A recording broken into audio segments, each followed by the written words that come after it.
કેમ છો મિત્રો? પલ્લવી યશોધન અંતાણી સાયકાટ્રિક સોશિયલ વર્કર મિત્રો, અને ગોઠડીમાં તમારું સ્વાગત છે. ગોઠડી 92. હવે આપણે 100ની નજીક છીએ મિત્રો. એઝ યુઝ્યુઅલ હું કહું છું એમ કે ફેસબુકમાં બહુ જ સારો રિસ્પોન્સ. કાલે મેં જે પ્રોજેક્ટ વિશે કહેલું, મને સેજ એવું હતું કે એ વિષય કદાચ બધાને સ્પર્શતો નથી, પણ ઇનડિરેક્ટલી તો સ્પર્શે જ છે.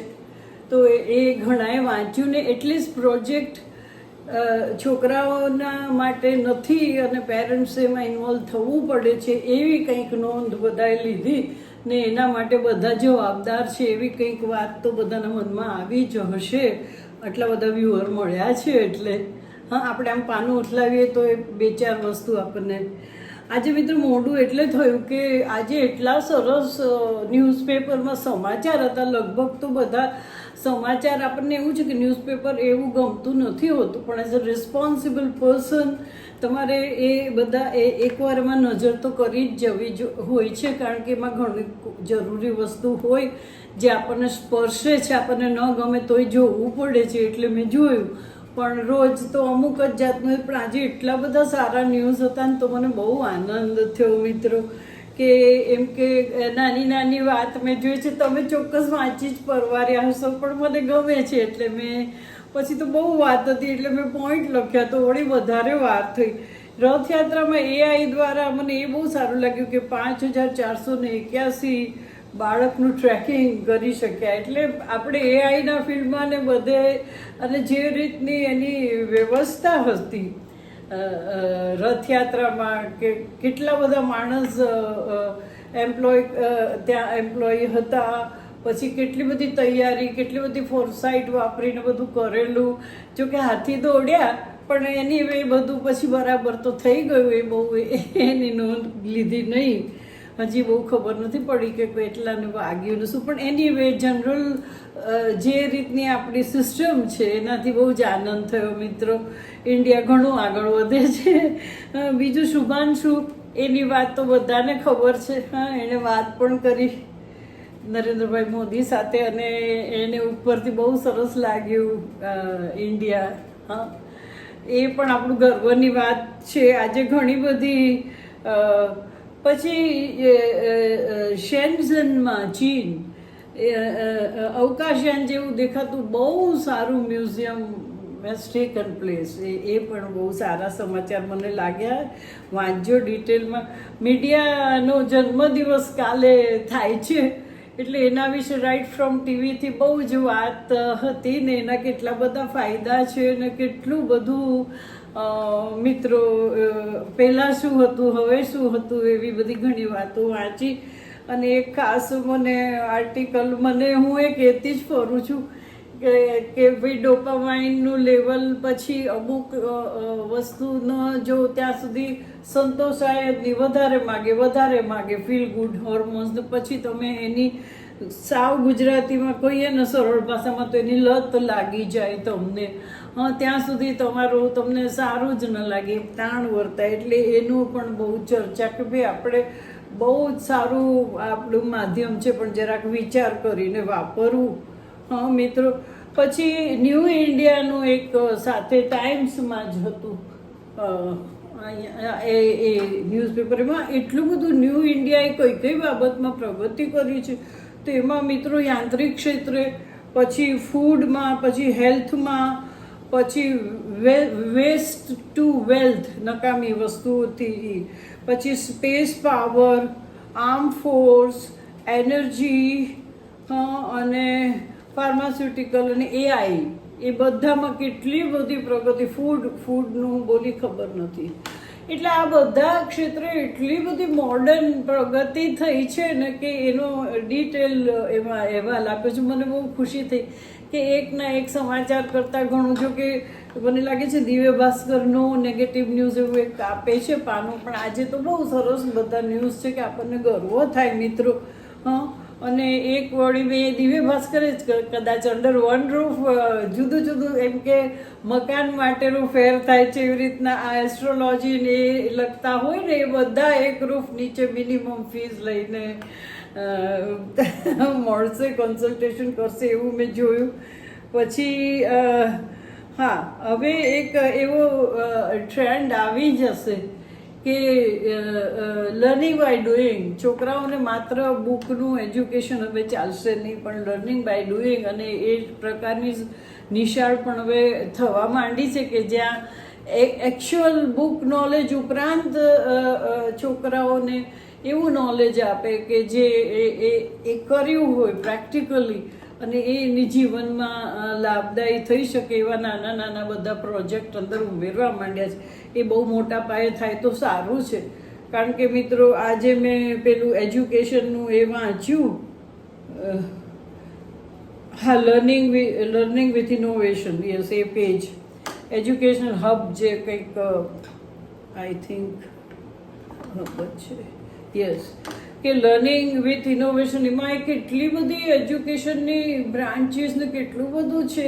એટલે આપણને એમ થાય કે ઘણાના તો નામ કે એ ખબર નથી. ઇન્ડિયા કેટલું બધું આગળ વધી ગયું છે. એની સાથે સાથે મિત્રો, જો અમુક એને નેગેટિવ અર્થ લઈને ન કરે બધા, એનો ઉપયોગ ન કરે તો સારું. પિતા અને પુત્રે મારી નાખ્યા કારણ કે પૈસા ના આપ્યા કે એવું કંઈ કહું એવું. પણ મેં એકાદ જ સમાચાર હતા વાંચ્યા, પણ બાય એન્ડ લાર્જ મને એટલો બધો આનંદ થયો. તમે જરાક જોઈ જજો, જોયું જ હશે. પણ ટાઈમ્સમાં, પછી બધામાં, દિવ્ય ભાસ્કરમાં, સંદેશમાં, ગુજરાત સમાચારમાં, બધામાં એટલું બધું સરસ ન્યૂઝ છે આજે કે ખરેખર મને આનંદ થયો. બીજી એક મારી જે કાઉન્સેલર ટીપ હું તમને જલ્દી કહી દઉં કે મિત્રો, આપણે સવારે ઉઠીએ ને ત્યારે કોઈક વખત આપણને પોઝ જેને કે જેને તૈયાર થવાનો થોડોક જે સમય કે ને, એ આપણે કરીએ છીએ ને તો પછી આપણે બહુ તરત ફટાફટ કામ કરીને દોડી શકીએ છીએ. મને એવો બે એક વાર અનુભવ થયો કે if I get up at, મેં તો કહ્યું હું બહુ વહેલી ઉઠું છું ને પછી મેડિટેશન કે માળા કે કરીને પછી પહેલાં ઉઠી જતી, પણ હવે ઓછી ઊંઘ બહુ જ 12 થી 4નું હેલ્થવાઇઝ નુકસાન કરે. એટલે પછી જો ઊંઘ આવે ને તો 6 પછી હું ઊંઘી જાઉં. હા, એવું કરું છું. પણ જ્યારે બેડમાંથી ઉઠો ત્યારે વોર્મઅપ થવા માટે બોડીને એક 10 અમારી એજમાં તો વોર્મઅપ થવા માટે બોડીને પાર્ટ ઓફ ધ બોડી, હાથ ને પગ ને બધાને ટાઈમ આપવો પડે. કોઈક વાર સ્ટીફ થઈ ગયા હોય કેમ કે લોહી નીચે પગમાં પછી તો સટાક ઊભા થઈને ચાલવા માંડવાને બદલે સેજ ઊભા થઈને, હા, વટી ગોય થોડુંક હોય, આમથી આમ હોય ને પોઝિશનલ પોસ્ચર બધું, તો એ તો કરવું જ પડે. પણ આપણે પથારીમાં જે પડ્યા રહીએ છીએ ને ઉઠ્યા વગર, તો એમાં એટલા બધા વિચાર. આજે મને થયું કે બધાને ગુડ મોર્નિંગ લખી નાખું, ઉઠી ગઈ છું, પણ ના લખ્યું. હું મોડી પડી, ગુડ નૂનમાં પહોંચી ગઈ. પણ મેં એટલો ટાઈમ મેં પથારીમાં રાખ્યો મિત્રો, અને પછી ઉઠીને જે આમ ઝપટથી બધું સરસ કામ કર્યું. જો કે હું થોડી મોડી પડી આજે, પણ મોડી ન પડું એવું બતાવવા બેન આવી જાય કુક, એટલે ફટાફટ બધું કરી નાખ્યું. પણ હું તમને એમ કહેવા માગું છું કે જસ્ટ પોઝ, જસ્ટ વોર્મઅપનો ટાઈમ આપો શરીરને. ફડાક કરતાં ઊભા થઈને એ જે બતાડે છે ને, આમ કરીને એડવર્ટાઇઝમેન્ટમાં ઉઠે ને બારીમાંથી સુરત દેખાતો હોય ને જમ્પ કરીને, એવું તો નથી થતું મિત્રો. એટલે થોડો વોર્મઅપનો હવે મને I don't know, it is because of age or whatever, time આપ્યા પછી બહુ સરસ મને લાગ્યું કે ધ વે હું રોજ જે કરું ને એ થોડુંક ખેંચાઈને કરું. બધી લાઇટો બંધ કરું ને કંઈ કપડાં પલાળવાની મને ટેવ છે. વોશિંગ મશીન છે તો એમાં બ્રશ મરાવીએ જવું, કારણ કે હર્ષવર્ધનને સફેદ કપડાં હંમેશા પહેરવાના હતા આખી જિંદગી, એટલે એને ખાસ જુદું મહત્ત્વ આપવા બ્રશને એવું તે હવે ચાલુ રાખ્યું છે. તો એટલે એના માટે કપડાં પલાળવા પડે. પછી બધા આખા બંગલાની લાઇટ બંધ કરો, દેન દૂધ ગરમ કરો. એનો અમુક તો બેઝિક કરવું જ પડે છે. ચા કરી આપવા માટે કંઈ એટલું બધું કોઈ વહેલું આવતું નથી. આવે ઘણા વર્ષો પીધી તૈયાર ચા, જેટલી વર્ષ અબાઉટ 21-22 વર્ષ આઈ ડોન્ટ નો. ચાની વખતે આવી જ જતા હતા, ક્વાર્ટર્સમાં જ રહેતા હોય ને, એટલે ખૂબ પહેલાં ચા પતાવી જાય બ્રેકફાસ્ટ પછી. પણ એટલે એ બધું કરવું પડે, અને એ પણ બધું છે ને ધીરે ધીરે થાય. આ જરાક ઉત્સાહથી થયું એમ. એટલે સહેજ પથારીમાં 5 મિનિટ પડ્યા રહેવું, એમ ન માનવું સફાળા કે મોડું. ભલે ને તમે 7 હોય તો 7 ને 10 ઉઠાશે, બીજું શું. પણ તમે 10 મિનિટ જે થોડુંક પડ્યા રહેશો ને એમાં તમે આ કામ ફાસ્ટ કરશો એવી મને તો મિત્રો અનુભૂતિ થઈ. હા, અને બીજું તો તમે મારા રીલ્સ જોતા હશો છોટી ખુશી, આમાં હું થોડી ફોર્મલ થઈ જાઉં છું. ઇવનિંગ ટાઈમમાં હું ઘણી રિલેક્સ ને બિકોઝ ડે એન્ડ્સ એનો હેતુ જ ઇન્ફોર્મલ છે. આનો છે but it will take time એ બધું આવતા. તો મિત્રો છે ને તે હું તમને કે અત્યારે નવો ટ્રેન્ડ છે કે ઘઉં ઓછા ખાવાના ને એવું કહે જ છે કે એમાં કાર્બોહાઈડ્રેટ પેલામાં હોય ને પેલામાં એ તમને કરાવે છે થોડું કંટ્રોલ. પહેલાંના જમાનામાં છ રોટલી રસ ખાતા કાંઈ થતું નહીં કારણ કે એક્ટિવ હતા. બીજું જૂના ઘઉં ખાતા. હવે તો છે ને તે આપણે તો નવા ઘઉં કે એનો લોટ લઈએ ને,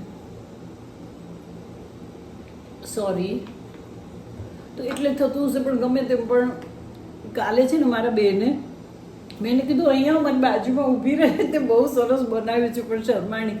એણે જે ઘઉંના બદલે જે જવ અને બાજરો અને પાલક ને એની અંદર મસાલો નાખીને એણે છે ને બાફેલા મૂઠિયા એટલા બધા સરસ કર્યા ને ચાળણીમાં મૂકીને કે એની ઉપર થોડોક મેં પછી તલ રાઈનો વઘાર કર્યો. તો ધીસ ઇઝ છોટી ખુશી. હા, સવારે તો બરાબર જમું પણ એટલે એ જે કહ્યું એ પ્રમાણે. પણ સાંજે જરાક આપણે પેલા ઓલું સેન્ડવિચ ને આ તે ને બધું અમુક ખાતા હોઈએ ને ટીકી ને એ બધું કાર્બોહાઈડ્રેટ તો હું ક્યારની નથી ખાતી, પણ એ બહુ સારા થાય છે. મારું તમને કહેવાનું હતું કે થોડાક ખાવ ને સારું લાગે, બાફેલા હોય અને ઘઉં ન હોય અને ઘણા સરસ થયા. એટલે એનો મને બહુ આનંદ. મેં રીલ મૂક્યું છે. હા, મારે તો સવાર બપોર સાંજ રીલ ને ઇવનિંગ ટાઈમ ને આ ને તમને લોકોને મળવાનું ચાલુ જ હોય છે. હા, because I love you friends.